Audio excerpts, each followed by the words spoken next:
امام احمد رضا خان فاضل بریلوی نور اللہ مرقدہ نے سرکار دو عالم صلی اللہ علیہ وسلم کی بارگاہ میں ایک نعت میں ایک شعر لکھا تھا کہ جو تیرے در سے یار پھرتے ہیں در بدر یوں ہی خوار پھرتے ہیں، کہ جو رسول کریم صلی اللہ علیہ وسلم کے دربار سے ہٹ گیا اور جس نے حضور علیہ السلام کو چھوڑ دیا تو پھر اسے کوئی سہارا نہیں ملتا اور وہ در بدر یوں ہی خوار پھرتا ہے۔ میں یہ کہتا ہوں کہ یہ نعت بطور منقبت کے امام احمد رضا کو ملی ہے رضی اللہ تعالیٰ عنہ، کہ جو امام احمد رضا کی تعلیمات سے پھرتا ہے تو پھر وہ در بدر یوں ہی خوار پھرتا ہے۔ تو یہ نعت کا شعر باقاعدہ امام احمد رضا کے لیے منقبت بن کر آتا ہے، تو ہم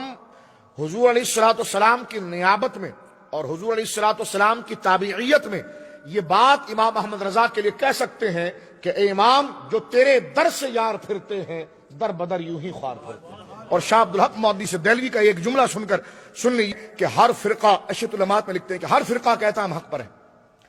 تو اہل سنت کے حق ہونے کی کیا علامت ہے؟ تو شیخ محقق یہ فرماتے ہیں صرف زبانی دعوے سے کچھ نہیں ہوگا، عقیدہ ثابت کرنا پڑے گا۔ فرمایا سنی کے حق ہونے کی دلیل یہ ہے کہ آج جو یہ عقیدہ برمنگھم میں بیان کر رہا ہے نا، یہ عقیدہ 14 صدیوں سے چلا ہوا آیا ہے، اخبار متواترہ سے آیا ہے۔ فرمایا یہ اہل سنت کی علامت ہے، اور امام احمد رضا واقعی میں حقیقی طور پر اہل سنت کے امام ہیں، اس لیے کہ آپ کی کتابوں میں وہی عقیدے بیان ہوئے ہیں جو 14 صدیوں سے چلے ہوئے آئے ہیں۔ اگر آپ کو بر صغیر میں یہ پہچاننا ہو کہ سنیوں کے امام کون ہیں تو پھر ان میں چند شخصیات کا نام آتا ہے۔ امام حریہ شاہ فضل حق خیرآبادی رحمہ اللہ کہیے، شیخ محقق الاطلاق شاہ عبدالحق محدث دہلوی رحمۃ اللہ، سرکار مجدد الفسانی علیہ رحمہ، حضرت شاہ عبدالعزیز محدث دہلوی رحمۃ اللہ علیہ، یہ چار یہ شخصیات ہیں جس پر کوئی اختلاف نہیں کرتا، کوئی اختلاف نہیں کر سکتا۔ ہر شخص یہ کہتا ہے کہ جناب یہ بر صغیر کے اندر اہل سنت کے ائمہ میں ہے۔ میں کہتا ہوں جس مسئلے میں تم نے پھڈا ڈالا ہوا، میلاد، حاضر ناظر، علم غیب، فاتحہ،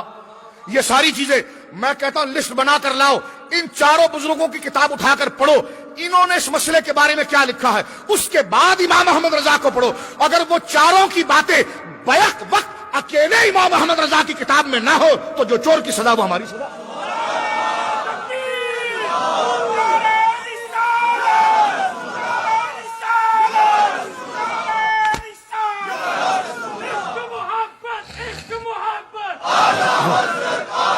امام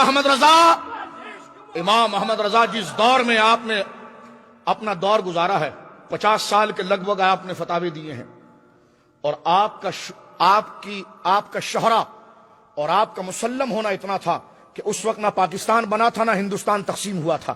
لیکن بر صغیر کے جتنے جید علماء تھے اپنی اپنی جگہ پر جو ستون تھے جن کو اہل سنت کا امام کہا جاتا تھا، بر وقت اگر وہ کسی ایک شخص پر جمع ہوتے تو دنیا اس کو امام احمد رضا کہتی ہے۔ آپ حسام الحرمین اٹھا کر دیکھ سکتے ہیں، صاحب شواہد الحق سرکار مجدد وقت حضرت سیدنا یوسف نبہانی، ان کا رابطہ امام احمد رضا سے۔ بر صغیر میں اگر آپ آ جائیں تو آپ کے خانے بال کے اندر مفتی سراج احمد صاحب جو اپنے وقت کا سب سے بڑا عالم ہے، اس کا رابطہ امام احمد رضا کے ساتھ۔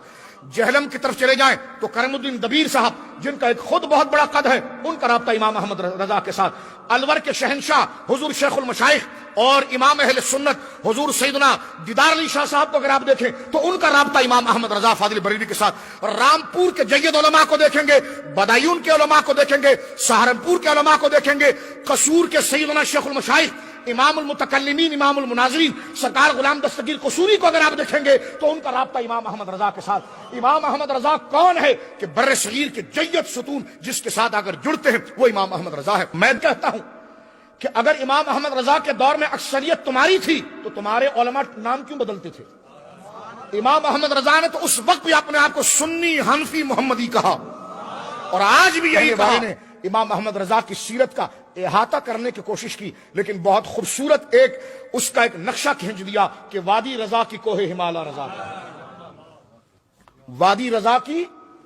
یعنی وادیاں اگر علم کی ہے تو وہ بھی امام محمد رضا کے ساتھ ہے، اور ہمالیہ جیسے قداور لوگ جو ہیں، یعنی وادی سے مراد افراد اور کوہ ہمالا سے مراد وہ مضبوط ائمہ، اس کو اس تعبیر سے لے لیے تو فرمایا کہ وادی رضا کی کوہ ہمالا رضا کا ہے، ارے جس سمت دیکھیے وہ علاقہ رضا کا ہے۔